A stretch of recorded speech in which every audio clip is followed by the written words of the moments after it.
Is an exceptional retirement something that you want to achieve? Well, on today's episode, we're going to talk about 7 habits that if you live these out, you're going to experience most likely that exceptional retirement. Let's talk about them. Let us help you reach your peak in retirement. It's time for Your Retirement Elevated. Back for another episode of Your Retirement Elevated. Walter Storholt alongside Scott Dugan. And Scott, great to see you again. What's happening in your life, my friend? Good to see you. Excited. We're doing another video podcast. That's right. Number 2. Stepping into the real world. Now it feels good.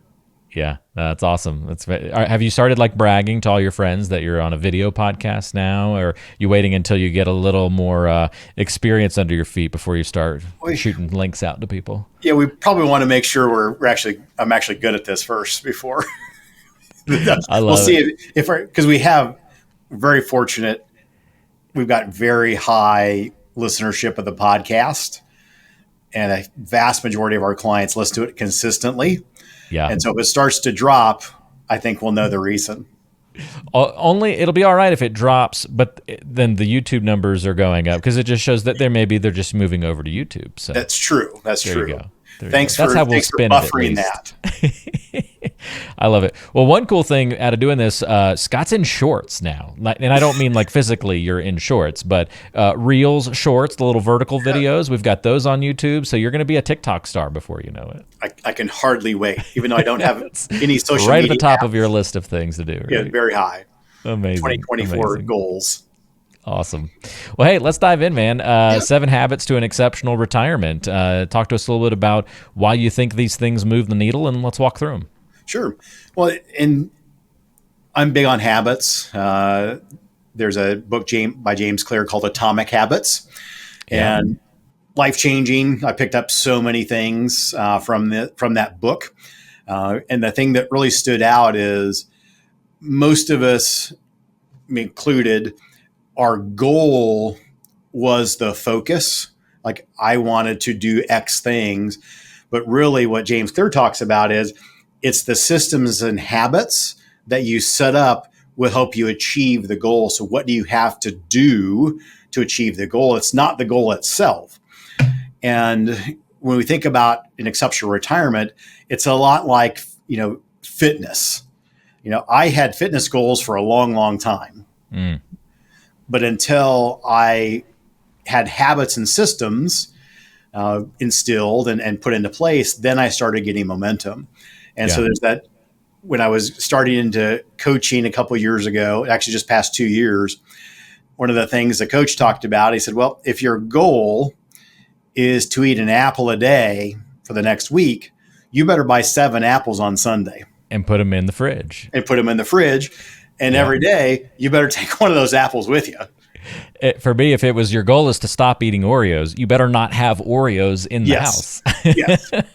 Stop buying them at the grocery store if you don't want to eat them. Yes. And so this same thing, habits to have an exceptional retirement, they're just as important to, in my opinion, as financial security at any age. Yeah. And so a lot of times, when we're dealing with a financial professional, it's all about the numbers. And it's around that one question, hey, do my financial assets, do my savings, my pension, Social Security, IRAs, property, sale of my business, will they provide enough income to fund my desired retirement lifestyle? And so that's the numbers of it. And everybody wants to do that. But the bigger question is, what do you want to experience in retirement? And there's been a lot of studies out there. I think the University of Pennsylvania had a study that said when you're in your working years, the average person around $75,000 in take-home income, like happiness doesn't exponentially increase above that 75,000. Interesting. And now that's the average person. But I would agree that I've seen clients with millions of dollars or prospective clients that came to us and just had a horrible outlook on the future, even though they had all the resources in the world to make things work. mentally they just they didn't have good habits that led them down that path. So that's what really spurred this, is saying, hey, here are 7 things that I've seen over 20 plus years that have really helped keep people excited, engaged, youthful as long as they can in retirement. And number 1, I kind of alluded to it, happy retirees with an exceptional retirement, they work at staying healthy. Nice. Because think about it, what good is money if you can't enjoy it? Right. So and this is physical and mentally healthy. Both hitting on both points, right? Absolutely. And I can tell you that a lot of times the physical improvement leads to mental improvement. Yeah. As well. They feed into each other for sure. Definitely. Because if you're getting good activity, if you're getting good sleep, your immune system is better, your mental health is better. If you're fueling your body with things, if you're moving around, I work out early in the morning. I was never a morning person, but I figured out early, just not too long ago, a couple years ago, if I got up, did my workouts in the morning, then my day doesn't get away from me. Yeah. And I got it out of the way. And I will tell you, this morning, being a Monday morning, I got up about 4:30. I did not feel like going down to my garage gym and working out. So I get up. My habit is I have my caffeine, my coffee. I do a little reading, and I get down. When it's nice, I'll go out and I'll walk for about a half hour, and then I'll do my 30, 45-minute workout. I felt so much better after I finished it because I accomplished it. I got limbered up. I was just a little stiff and sore from housework, moving stuff around. But man, it's work, but I'm so much better off by getting it out of the way. And here we are, mid-afternoon, doing some recording, and I got a cooking class tonight. I'll power through that and be good to go. You don't have to worry about working out tonight. And that works really well for you. That's great. Exactly. And it opens you up in the evenings now to be doing all this extra stuff. And I definitely see someone who's retiring. Now, if you can start the working out and the staying healthy habit before you hit retirement, by all means, please do. Mm-hmm. But yeah, when you hit retirement, like that's the chance, that's the opportunity to start those new habits and make that life change that's going to pay dividends long into retirement. Oh, yeah. And when we're talking about physical, even if it's just, there's a lot of studies that say if you can get 7,500 steps per day, right, that's a huge step, pardon the pun, in the right direction. We're not talking about crazy physical stuff. Yeah. We have a lot of clients that play pickleball, a lot of clients that walk, golf, do activities, do something you enjoy, and that pays dividends. Yeah, big time. All right, so staying healthy and working at that, definitely key number 1 to that exceptional retirement. How about number 2? Strong social connections. Talking about the cost of loneliness, I see it. If we've got a client that loses a spouse, and if their spouse was kind of the planner, the ringleader of activities, you can see a big difference in people that retreat, aren't as active, not as socially connected. And I think we saw that during, the pandemic, where people, some people, if you're super introverted, it wasn't a bad deal. But for a lot of people, they got a little antsy, kind of disrupted things. So again, comes back to habits. And Tim Ferriss was on a podcast recently. He said that social interaction is basically lack of planning for most people. He said if you schedule 1 to 2 social dinners, for example, per month with friends, you have to plan those things and instigate them. Yeah. Then you naturally get in that mode. But again, strong social connections are extremely important. And that leads to, number 3, where having a clear sense of purpose in retirement, in life in general, is extremely important. Hey, golfing, strolling on the beach, reading books, that's great. And that's all the stereotypical financial advisor websites, people on a sailboat, people on a beach, people on a golf course. That's not reality.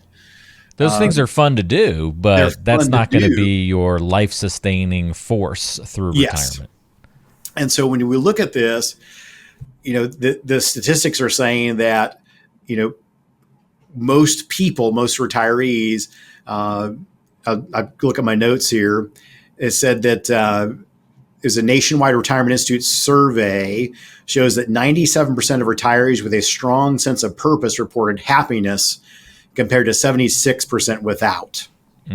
So, I mean, again, that's striking numbers, right? it is. So again, having that clear sense of purpose, whether it's volunteer opportunities in your city, could be animals. I've got clients that volunteer at animal shelters. I've got clients that volunteer at the museums.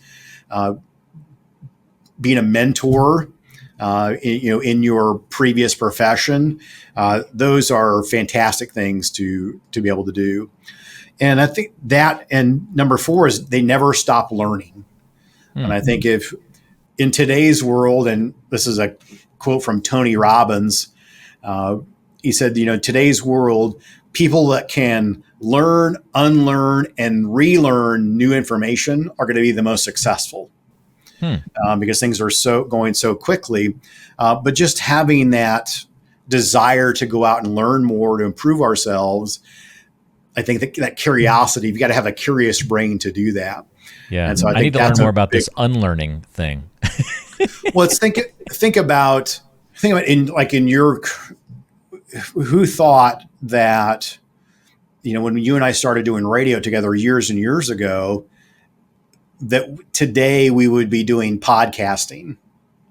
Yeah. So we went from figuring how do we do this radio stuff, all that equipment, how do we learn to do it? Right. Like setting up for video podcasting is a totally different ballgame. We scrapped all your old radio equipment just about, right? Oh yeah. Yeah. And so there's an example of why are we doing it? We're handsome, yes, we understand that part of it. That's why we need video. that was an easy part. That was an easy one. But people are consuming more and more video. Why, when we put out my book, did we immediately have a Kindle version? Because people are looking at digital versions, and the next thing is the Audible version because people are buying way more Audible books than they are physical books. I even don't even use the Kindle anymore. I have the Kindle app and I just read it on my phone. And because it's always, pretty close by. It's very easy to knock out a couple of pages here and there. And the one thing I love about it, you can scroll the book instead of even having, is that how lazy my generation is now? I'm too hassled to turn the page, the fake page. I just like scrolling the book now. It's so convenient though. And it's increased my consumption of books. And so you're putting it in all those formats where people need it. So the unlearn is basically a way of saying not getting stuck in one way of doing things, but unlearning the past way and then relearning the new adaptations. Okay. Absolutely. And I'll tell you, there are things that we want to remember and retain. Yeah. And so discarding everything for the new thing isn't the purpose. Excuse me. For example, my good friend and I 2 years ago went to the middle of Arkansas to a blacksmithing class for 4 days. You never saw yourself doing that probably when you were younger and No. couldn't picture yourself being there. And so we're in this little tiny shop, and we're on that. We're taking a piece of steel from a leaf spring, and we from start to finish made 2 knives from scratch out of pieces of metal, carved the handle, sharpened them, polished them. Now that's old school stuff. That's cool. That's cool. And those are some of the best memories that I have learning how to do that. And then I'm using AI, using ChatGPT-4 to help write content on the other hand. So again, you gotta balance it out. Yeah. So, hey, that's still kind of learning something new, right? Definitely. And using that technology. Still adapting. And I think, going into that number 5, training your brain to be optimistic. Ooh, That that's glass interesting. half full attitude. Say that again for our audio audience. I think that's important to hit twice. To train your brains to be optimistic. I mean, that takes work for some people. It does. And you've heard me say this. It's our future needs to be bigger than our past. Mm-hmm. And I have found that to pay huge dividends. Our clients that have things, it pays huge dividends. And actually, it was I can't remember the study, but it was that there's a low risk of developing cardiovascular disease and other chronic ailments and a longer life if you have a positive outlook on life. Just that part of it. And actually less heart attacks, less cardiovascular events, lower mortality than people that are pessimistic. Wow. So it pays to be optimistic. It's not. It is. It's not just it's just the way you are. You can actually train yourself to be a more optimistic person. Yes. Is your retirement journey truly tailored to your needs? In his book, Exceptional Retirement: Tools and Strategies for Retiring on Your Own Terms, Scott Dugan addresses the crucial questions all retirees ask. Discover the power of a clear financial decision-making process that can prevent major retirement mistakes and unlock exceptional opportunities. In the book, Scott outlines 4 essential questions that guide retirees toward successful outcomes. Don't miss out on key insights that could define your future. Available now on Amazon. Click the link in the description of this episode to get your copy of Exceptional Retirement. And so it's that scenario where measure how far we've come. Now, we all have goals and aspirations, hopefully, but that's not necessarily the goal. It's usually the journey to get to that goal is the biggest part of it. Now, once you achieve something, yes, it's you achieved it, you did it, you have stories about it, but getting up to it, that's a very important part of it. And so I've made that shift as a business owner, that celebrate where we've come, use our goals as the horizon. Yeah. And one thing about the horizon is, as you walk towards the horizon, you never get to the horizon. Mm. It's just a guide to get you there. Goals, aspirations are that's the horizon. All along the way, you need to celebrate that. Yeah. And try to be more optimistic. And, even in Harvard Medical School, talked about just as some diseases are contagious, they found that many emotions can pulse through social networks. You're seeing that today. Yeah. With social media. You can amplify a feeling and emotion very, very quickly. So you got to stand guard against those things for sure. Yeah, negative feedback loops and all sorts of negative things to be exposed to today, and you don't have to engage in all that. That's a choice. You don't have to have a response to everything. Yeah. And I think number 6 ties into that is happy retirees practice gratitude, being appreciative of what it is that you've accomplished, what people around you have accomplished, big or small. And I wasn't always the best at this, as being grateful. I use something called the 5-minute gratitude journal. It sounds kind of ooey wooey, kind of out there, but that's morphed into every day I record what were 3 wins for the day. And like today, it's going to be, hey, I got up and had a really tough workout on a Monday and got it out of the way. I did recordings today, was a little nervous about doing these first video podcasts, got that situated, and I'll end up with 10,000 steps for the day. Those are going to be my 3 wins. So 2 personal, 1 business, and then I'll think about, hey, what are some wins are going to be for tomorrow? But being thankful that I even have that opportunity, being mindful of the situation, and that has been amplified in the past week. I've got 2 very good close buddies, one younger than me, one older than me. One has been in a medically induced coma for 7-8 days. Another friend finds out this week he's got prostate cancer, how serious that is. And so I need to be grateful for those friendships. I need to be grateful for my current health, and that knowing that positive, and it's can be tough to be in those situations, but trying to find the positive outcomes and deal with things day to day. So I think that gratitude, and most of our clients do a really good job of that, being aware of kind of the blessings that they have. And I mean, let's just be grateful to have even made it to retirement, right? Absolutely. And you able to go from that structured lifestyle imposed potentially by an employer or a business, to having freedom and flexibility to do what you want. That's a pretty good thing. Yeah. Well, so sure. Sense of purpose, learning, optimism, gratitude, these all go hand in hand, but I love the slight curveball you have for us in number 7 here. It is. And this could be by the American Federation of Pet Owners trying to push pets. But there's a lot of information, a lot of study, this is number 7, that pets play a big role in people's positive outlook on life. It looks at having a pet like a dog, the amount of physical activity a person with a pet, or especially a dog, has. Not going to walk a cat very much, probably.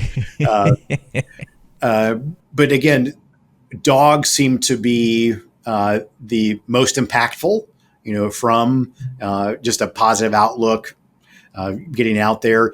Even if people are just volunteering and going to a shelter, therapy dogs, there are organizations right now where, dogs are taken to, nursing homes, assisted living facilities. They've actually shown great benefits of people with dementia, Alzheimer's, especially with dogs, seem to have a calming effect to patients. And so again, dogs being the highest influence or positive outcome, cats, birds, a little lower maintenance than a dog.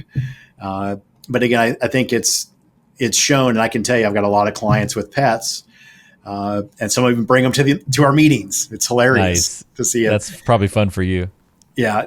But again, retirement's a major transition, looking at a lot of major life decisions, and why we're talking about all these things today, because yes, we're going to start with the numbers and put everything together.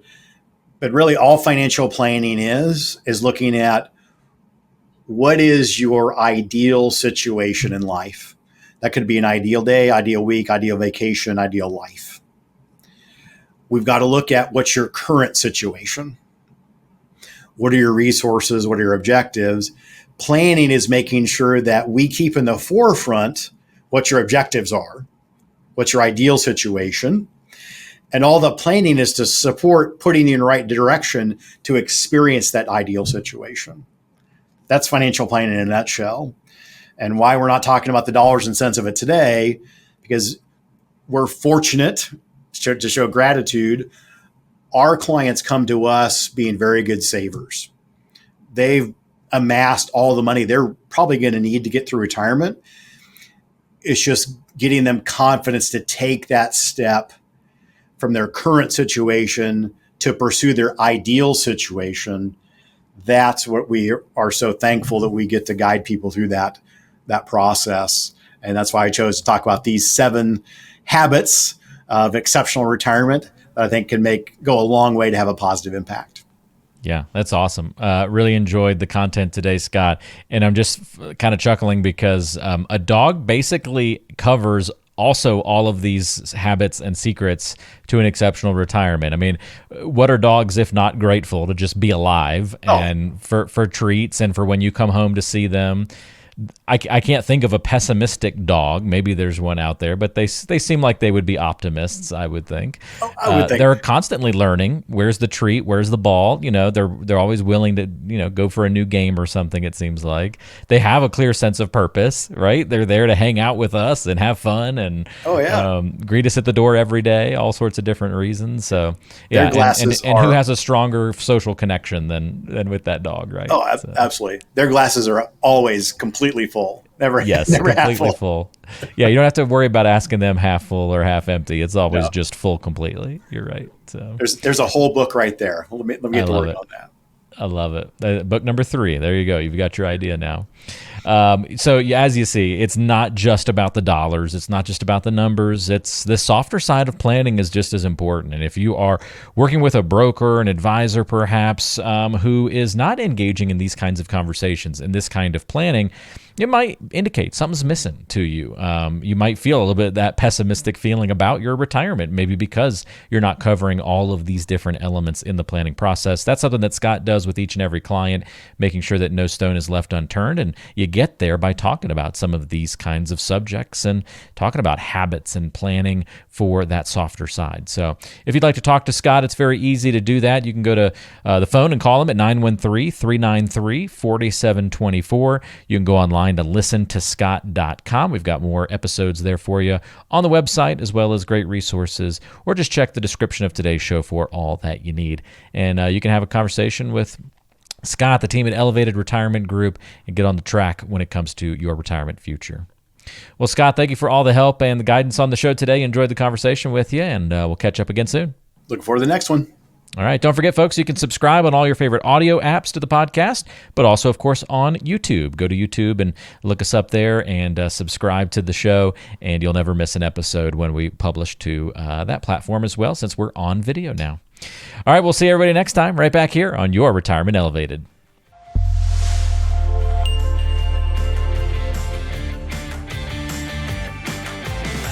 Investment advisory services offered through Elevated Capital Advisors, LLC, an SEC-registered investment advisor. Are you on the path to retirement but feel uncertain about your direction? Don't let myths and misconceptions cloud your journey. Before stepping into a lengthy retirement, gain clarity and confidence with a complimentary financial review. Schedule a conversation with Scott Dugan. It's completely free. Just click the link in the description below or call us at 913-393-4724. Let's start a conversation about what's most important to you as you plan for a successful retirement.